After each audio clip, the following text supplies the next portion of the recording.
What to do, ladies and dudes? Vulgar Desperado on the mic. Gentleman Bastard sitting with him. Jawz in the booth. And today we're here to give you and your crew something to talk about in your living room. And that is comics and the art of adaptation. But first, go ahead, hit that like, hit that subscribe. You know what it is. We on that road to 1,000. Help us out.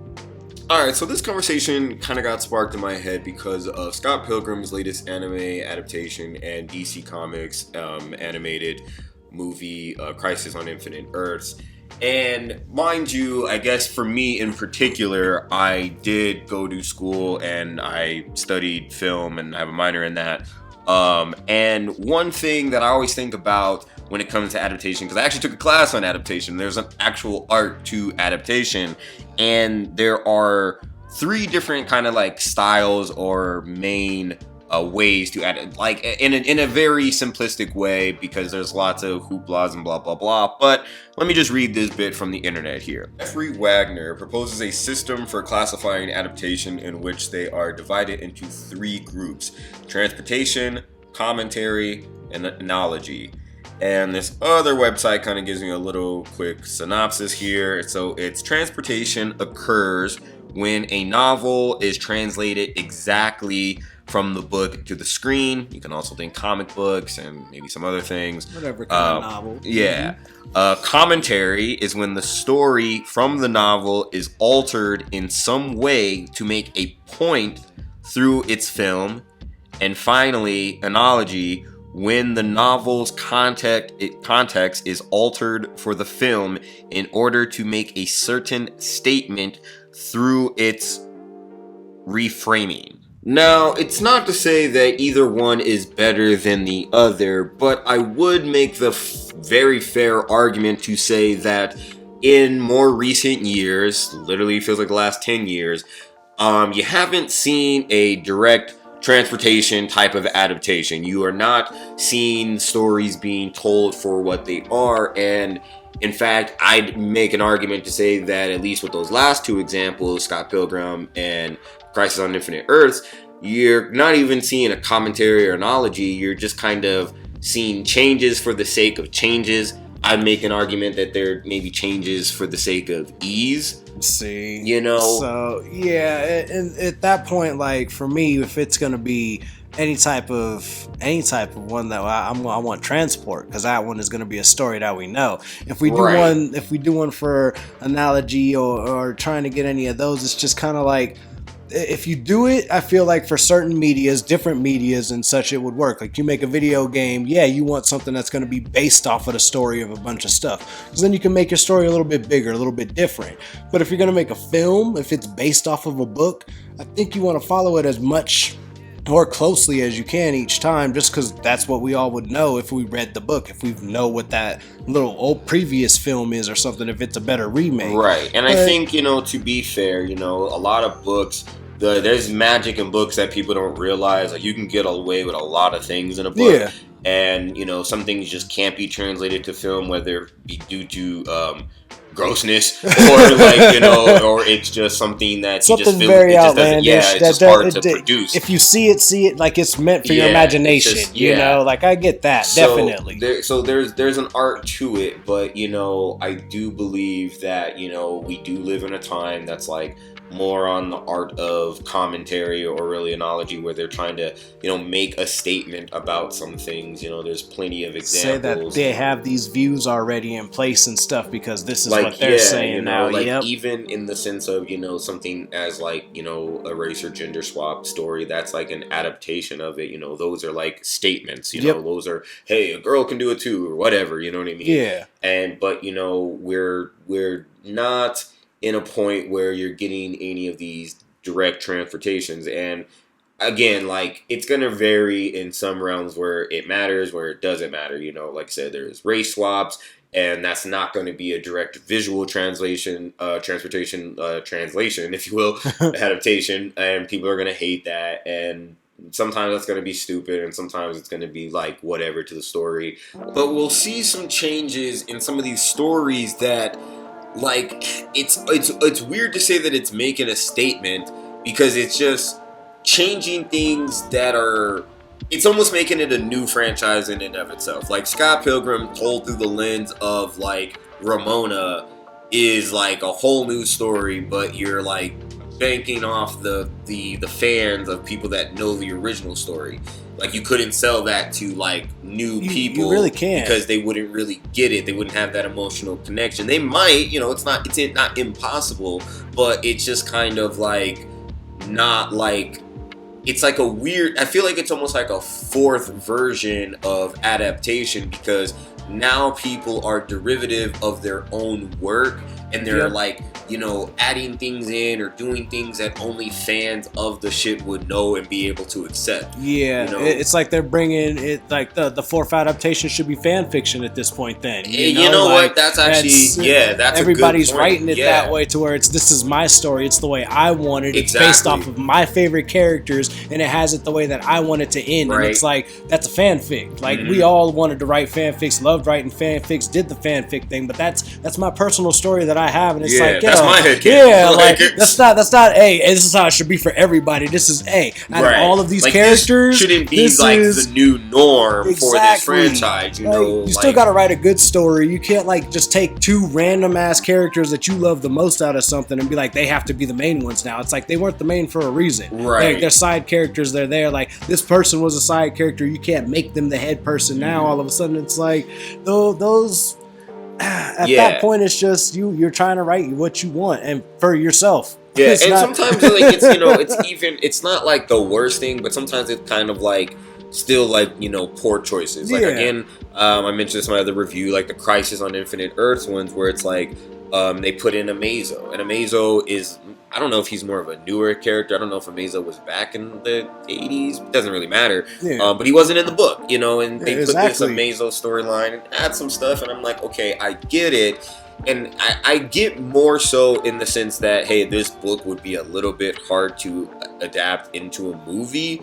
Like that there are changes, and I can accept that as its sole reasoning. But like I said, the way it's adapted is its focus is on the Flash, and it just kind of adds in some storylines that weren't there, where you're just kind of like, okay, well, this is, more of like you said, kind of more in that fan fiction realm, where it's like, well, if I wrote it, I'd write it this way. And it's not like so much like where it's like a commentary statement about blah, blah, blah, any of that shit. It's just more of like, like I said, it's almost like doing it for ease, Yeah. And fuck, it's been a long time since college, so I can't remember like the more intricate details of all three. I had to fucking Google these things. I ain't got college books anymore, like find these, to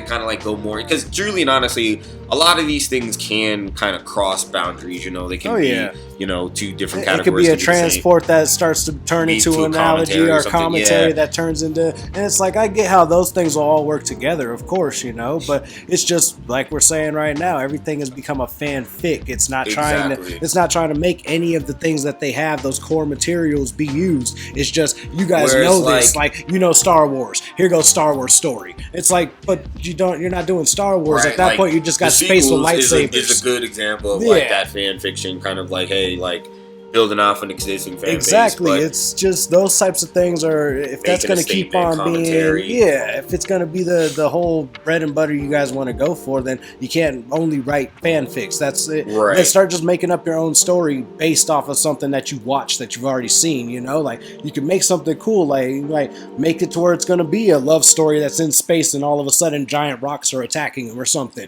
Make it your own story, but based off of something you've already done. Then for that fanfic realm. To the question of what I don't understand, because there's two school of thoughts here. Some people do like the change. I've seen it in the comments and some of my reviews, and it is what it is. But I also remember like a time, especially in the DC animated world, like if you go back and watch some of their old stuff, like there is nothing, it's very rare to be 100% direct transportation, but it's like a lot of these ones follow the script, stick to that, maybe add a character, maybe change something here or there, but it has like, the main beats. And I'm not saying some of these other ones don't. I mean, not the Scott Pilgrim. That shit was completely different, but like you're seeing these things, like these changes, and they don't fit into any of these categories. And I would make an argument they're not what most people like. A lot of people did like the Scott Pilgrim one. I think it fucking won an award. I feel like it won an Emmy or something. I don't know if it did. Maybe I'm tripping, but I'll put up an article and see if they actually did or not. But like that's something then. But like, it's just kind of interesting that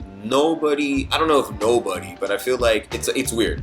Like, and I guess I posed this question to you, fair audience.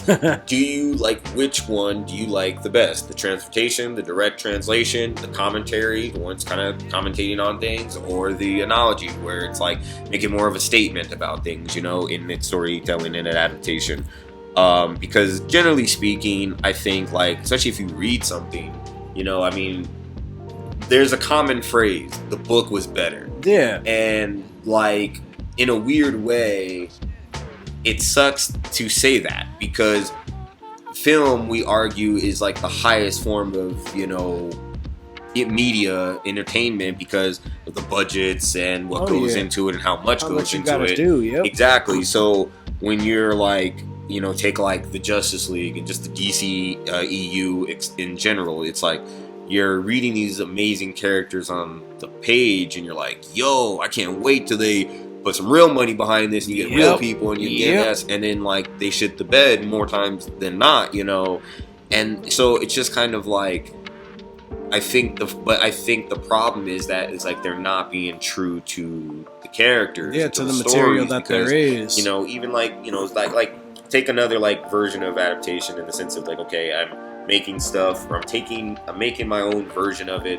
I guess you could, I don't know, which this is kind of like a combination of all three in some weird way, but like Zack Snyder's, you know, Justice League is kind of like, you know, it's like a transportation because it's very, people will be like, oh, well, it's too dark and gritty. It's kind of more similar to that old, you know, to that era and to some of the storylines he was adapting. I mean, Doomsday Superman died, you know what I mean? Yeah. So, but it also is some commentary on like, you know, like maybe even just what was going on in the superhero world at that time, because like, hey, people forgot superheroes were serious and gritty. And then there's, you know, making a statement on like the scene of this, you know, it was dark. It wasn't like this visually pretty kids looking movie, you know. It was like, hey man, like, I remember the Nolan verse. Well, this is the Nolan verse on heroin. Exactly. like, you know, and it like, wasn't and just for me, that was cozy. Like, you know, it did kind of feel right. It's like, you know, the era that we had watched everything. Like, I mean, Grim Adventures of Billy and Mandy. Come on now. Like, you got all sorts of crazy stuff when we're growing up and everything like that. It's like there was no way that not having gritty superheroes was going to work. In an edgier time, yeah, you know, it's like, just like the grittier superheroes. It made sense because it's like they're trying to make the world better, but the world is dark, and the world, you can't make a light world better. If it's already light, that means everything's set. That means everything's already perfect. That means you're just barely policing it. But this dark world, this gritty world, that was the superheroes we grew up with. Like, and I mean, even the Saturday morning cartoons were still like that with the grittiness. Like, yeah, there was some grit in a lot of things back then, and especially, you know, I mean, even if you just look at Justice League Unlimited, like in the cartoon, it's like there was definitely a lot of sex going on in that show. Like, you know, like there was the innuendos were very like, strong. Yeah, you know. Watching that show again, I was like, wow, wow, whoa. Like, I did not get any of these. Oh, that's right, because I was like 11 or something. Like, of course I wasn't getting them yet. Right. But I mean, I think, like, you know, my main point here is I do think a transportation adaptation is, generally speaking, the more preferred one, you know, and I pointed to the audience, like, you know, tell me what you like, because I do think like commentaries and like, you know, could be kind of interesting when there's like making statements on things, but the problem is commentaries have kind of been like fucked up now because everything's kind of through more of like a feminist specific kind of lens. It doesn't have like a broad view of like other social, you know, political or racial, gender views, whatever, you know. It's very one track minded in Hollywood.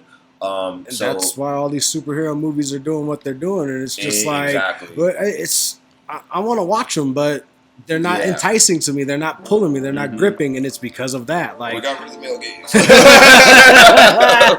You know, but yeah, you know, I think most people would like that, and I think a lot of projects would generally be better. And I think, you know, would you have these, you know, there is talent, even though Hollywood stifles it, but they definitely have the money to just do some of these direct translations and be able to like tell these stories to the highest level. And I think that's the problem when you're not doing direct translations, is you're doing a disservice to the people that read the shit originally, knows how good it is, and then when you diminish it in ways that are either weird, unnecessary, or kind of just dumb or poor choices, even if they're not the worst things, because that Crisis on Infinite Earths, you can enjoy it, you know, but you're gonna watch it like but it's one of those ones where the book is better. So you know, and I think there's a lot more cases like that. And you know, I mean, I would like take a bigger one, Civil War, Captain America Civil War. The book is better. Okay, like niggas is dying, motherfuckers getting fucked up, you know, like the book is better. The movie was cool, but it was kind of weird where like the fight scene and this like kind of sort of abandoned air blot, like it was stupid. Exactly, you know? And it's like during the daytime, all that stuff, it's like nothing was, that's the problem with what Marvel was doing. Everything was bright and happy and like, wait, let's kind of make it as kid friendly as we can. And they did try to gray that one up, you know, because it was a little, you know, what's his name killed his mom and all that jazz. So, but you know, in a, and don't get me wrong, it's not, it's again, it's one of those ones. It's not a bad one. It's not bad, but it's, and it was probably closer to a transportation adaptation than the other two. But you know, it's still one of those ones where it's like sometimes he's like it's a perfect example where it's difficult, you know. But it's another one where it's like, hey, the book is better. You know, if I had to point somebody, you know, but I don't hate it. I like the movie. I own it. You know, there you go. Of all the fucking Marvel movies, I do own it. You know. But like another better example would be like Maxwell Lord. You know, this is like a character in Wonder Woman '84. Maxwell Lord is just not what he should be. Even the concept of Cheetah, the storyline that they're kind of adapting. Like, I'm not a big Wonder Woman fan, so I don't know if there is any storyline in there. But what I do know, Maxwell Lord comes from Infinite Crisis, and if you know Infinite Crisis, Wonder Woman had to snap that dude's neck. Like, you know, she said, I'm not playing games. So you know, like they just, like I said, that's a bad adaptation. That's a bad commentary. You know, like because and a bad analogy on it, because I think, you know, they were trying to make him, you know, more of this like, oh, I'm trying to be this rich 80s Coke boss, you know, and they were trying to make a statement on that kind of probably toxic machismo, you know, like, so it wasn't that good, you know what I mean? And that's like like we're seeing more of that, you know, in smaller places, maybe not the whole storyline, but you're making these commentary adaptations on characters that are like not that good because it's like a very specific lens, and you're like, hey man, that was a terrible analysis, that is not accurate, you need to go meet people and like get some real friends and like, you know, write better characters, because you know, it was just poor. And you know, I mean, and maybe we'll do a part 2 or some shit on that, because there's like tons of examples where, you know, like it's a good example of it, and then there's bad examples of all 3 characters in probably multiple movies, all in one movie, like, you know. Definitely are. But what do you guys think? What kind of adaptation do you like the best? Transportation, commentary, analogy, the made-up fanfic, or I also went through that, the made-up fanfic. You know, are you a big fan of like the made-up fanfic?